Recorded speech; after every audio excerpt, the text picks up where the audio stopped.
Hi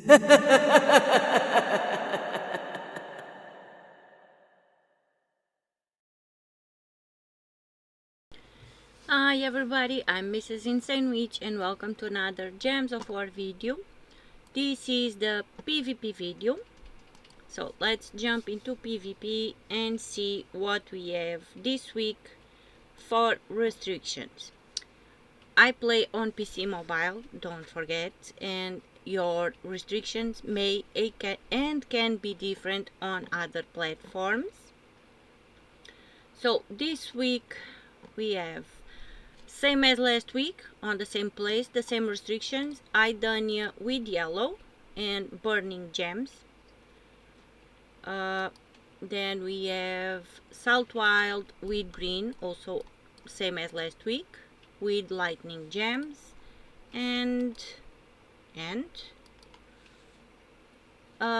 Maraji Expanse with Raksha.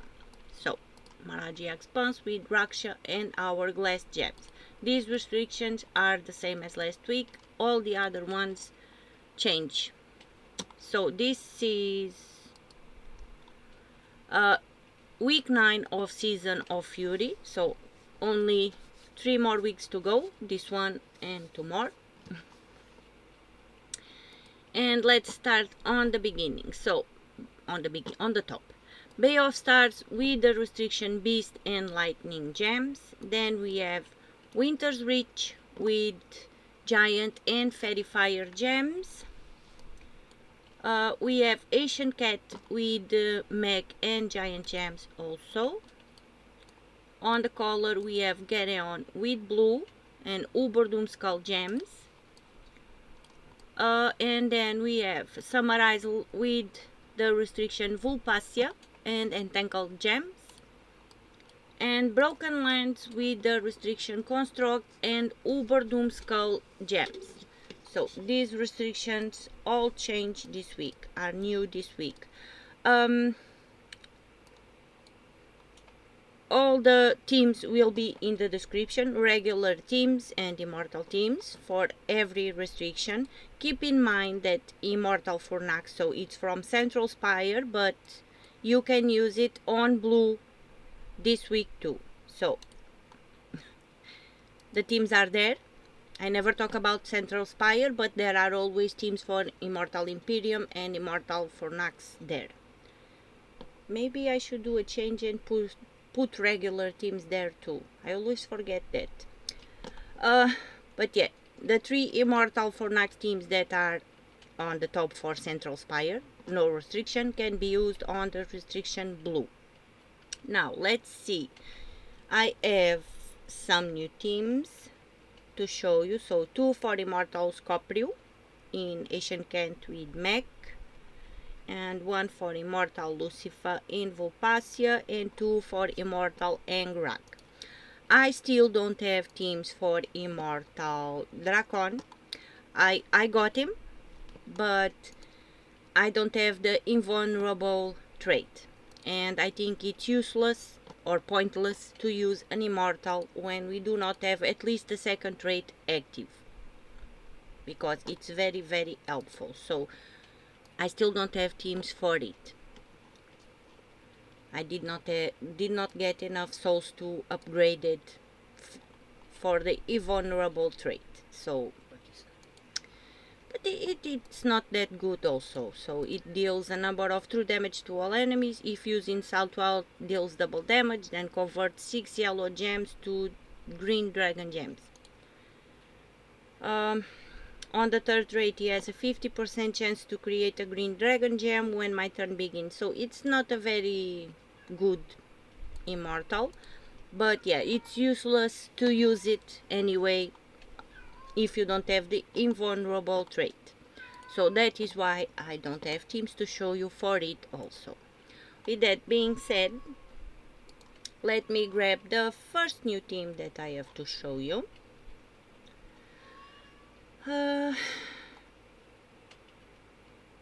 And it is for Immortal. Copy that right, please. Immortal Scorpio. So I was saying that I never put regular teams on the list for Central Spire.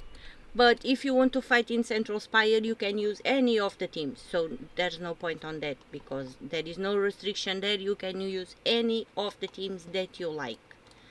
So that is why I never put regular teams there. And where do I want to go? Oh my god, my brain. Immortal Scorpio. Asian Kent Mech. Okay. First team. Low level team for Immortal Scorpio. And we have Borg, so the best mana generator for mech. And then we have Immortal Scorpio, of course, deals a number of true damage to the first and last enemies, boosted by poisoned enemies. If used in Asian Kent, deals double damage, fully traded. Tesla's engine creates 3 bomb gems, then explode 4 gems and summon a random mech. 4 traits: allied mech gain 2 life, gain 1 armor on 4 or 5 gem matches, and starts battle with 50% mana. And then we have Creeping Death. Dead mark the strongest and weakest enemy and deals a number of damage to all enemies. We are using the class Mechanist for the 50% mana start on all mechs. Allies, so mech allies. So let's jump into battle.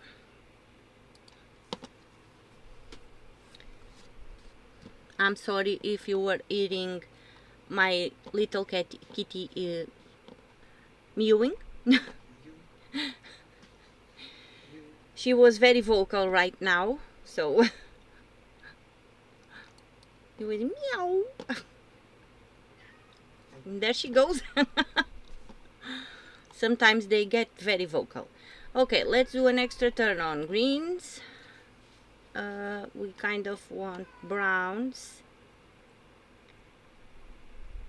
or yellows, and we do not have. We were trying to get some mana for Borg and then explode, but no luck there. So let's do some blues and greens. And now we can do some browns. Explode with Borg.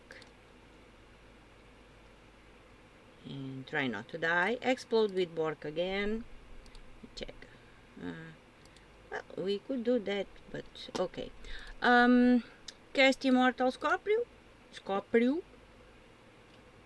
Cast Borg again. And we're done. So this is the first team for Immortal oh my god. Scorpio. Scorpio. Something like that. My tongue is twisted. Okay. High level team. Now, why? Oh my god. Can you do things right, please? Thank you. Oh boy. Bear with me. I cannot copy the code. Thank you. Okay. And paste. And here we are using Tina 9000. Deals between a number and a number of true damage to 3 random enemies and gain a number of armor. Third trait is very important because adds 50% of armor to skull damage. So if you do skull damage, it will add 50% of the armor to the attack. Then of course we have Borg 3000 to mana generate. Immortal Scorpio. And Wand of Stars for the Wondrous Things with the class Elementalist. So let's jump into battle.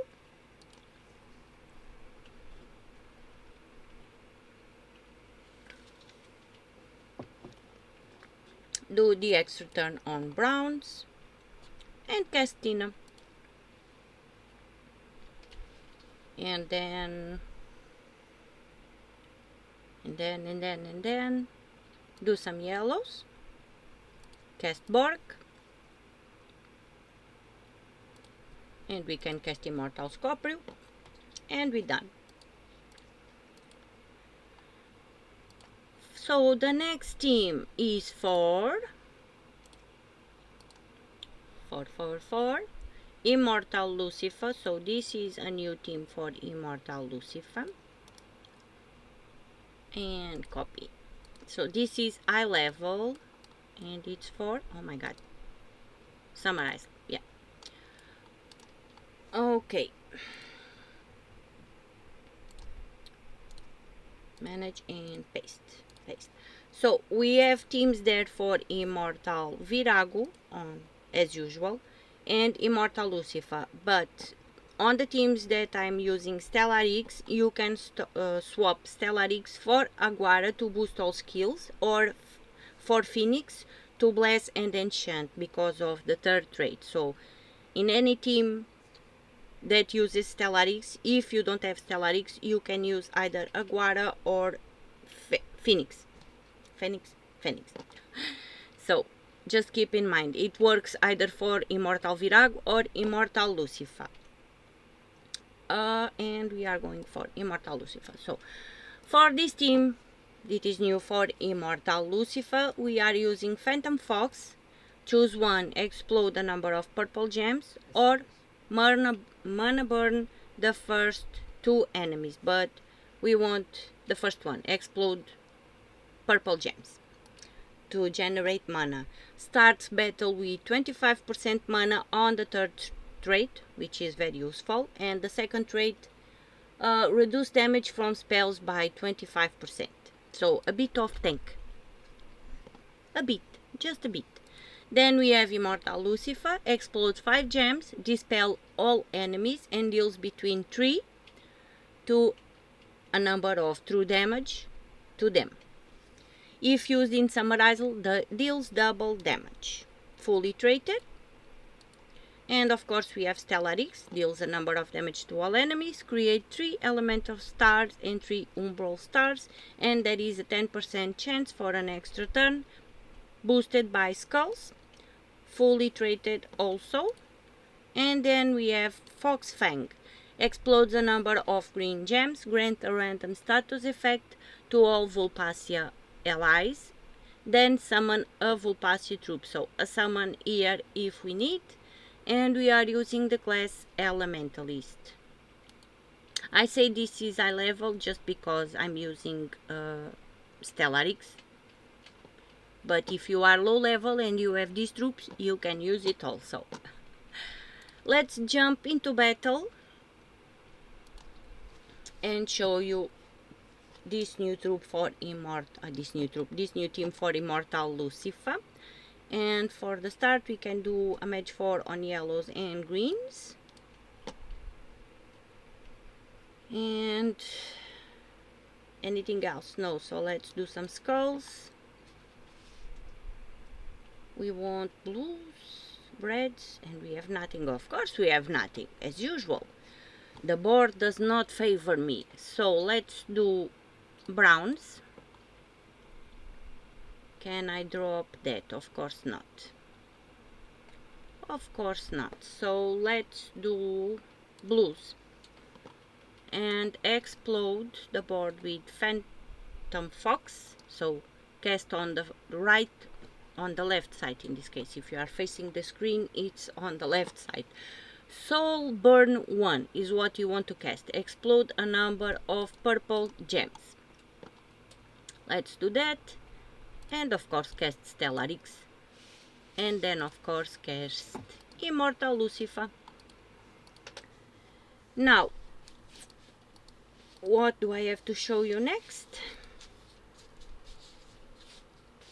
Oh my god, for a moment I forgot. I thought I did not turn on my mic. I was like, oh no, I have to do everything again.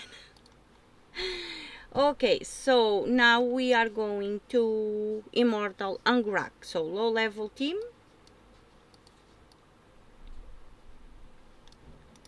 So copy here, and we are going to Broken Lands, construct, restriction, or yeah, restriction. Collect me some gold.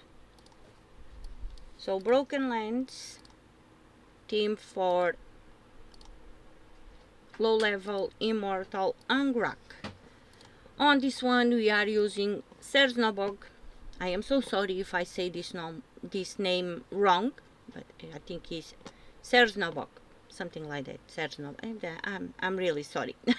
So mana generate creates 10 green. Oh my god, 10 brown gems and explodes a number of gems. So we want him to mana generate.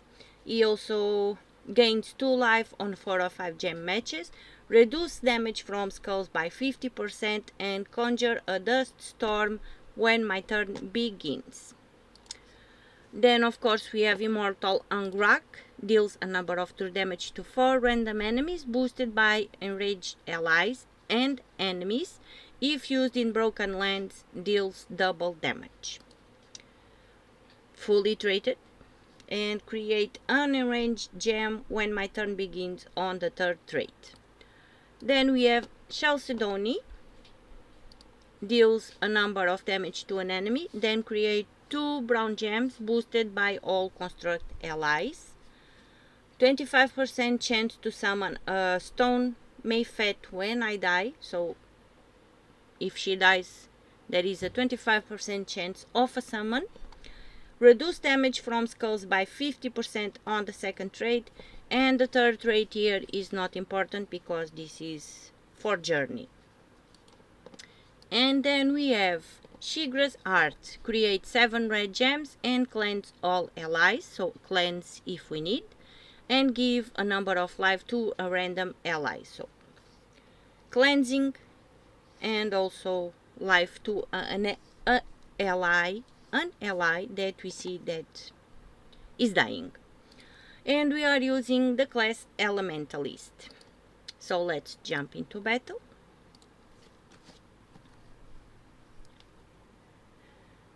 Jump into battle. Do the extra turn on red. And in this case we can cast Immortal Angrak. And we are done. But if the enemy does not die, you could also cast Chalcedony, because she still has a little bit of loopy capability. Not as much as she used to, but there's still a little bit possibility. Now, I level team for Immortal Angrak, and it's the last team that I have to show you that is new. So of course we are using Sersnobog to mana generate. The Empress, so gives a number to all skills on the last ally, and there is a 7% chance of an extra turn for each green gem on the board. Traits: gain 1 armor when an enemy casts a spell. All allies gain 2 random skill points, and grants a random status effect to a random ally when an ally casts a spell. Then we have Wand of Stars for the Wondrous Things, and we are using the class Geomancer, so all construct allies start with 50% mana on the 3rd trait of the class. And then we have of course Immortal Angrak. So the way this team works is you get mana on Empress, you cast Empress, and Immortal Angrak will be boosted on all skills. Yep, all skills, right? Yeah, to all skills, yeah. That's the way we want to do it. Cast Empress to boost Immortal Angrak, and then cast Immortal Angrak. If you need to cast more than once to one-shot kill everybody, then cast the Empress more than once to boost Immortal Angrak more. I hope I make myself clear. So let's jump into battle. What I mean is, the more times you cast the Empress, more the Immortal Angrak will be boosted. So we want mana for Sersnobog. Can I get a bit more mana? No, so but we have an extra turn there. Let's cast the Empress to boost Immortal Angrak. We gain an extra turn. Now a bit of mana for Cernobok there. Cast Cernobok, get some more mana going. You can cast him the Empress again, boost a little bit more. Now cast Wand of Stars to explode the board. Oh my god. Oh my god. Why? Why? Sometimes Wand of Stars does not want to work. But okay. Okay. You do you. Get the Enraged. Cast Wand of Stars again. Come on. This is not going very well. Yeah, you know me. Apart from the Guild Wars battles, I don't pay much attention to the other fights, and sometimes I do make mistakes. But yeah, only on Guild Wars do I pay attention to the board. Cast Wand of Stars, explode the board, please. Thank you. And casting Rack? No, yeah. Okay. So these were the teams that I had to show you. Sometimes I do not showcase them on the best way, but that is just me. As I say, I am here to show you how not to play Gems of War. Saying that, these are my team suggestions for the PvP week 9. So the 9th, yeah, week 9 of the Season of Fury on PvP. All the teams, regular teams, immortal teams, will be in the description. The ones that I knew that are new and that I showed you are there too, and say new in front. Don't forget, you can use any team on Central Spire if you like to play there, and you can also use the Immortal Furnax teams on the Restriction Blue this week. So yeah, thank you so much for watching. Thank you so much for listening to all my shenanigans, and I'll see you on the next one. Bye!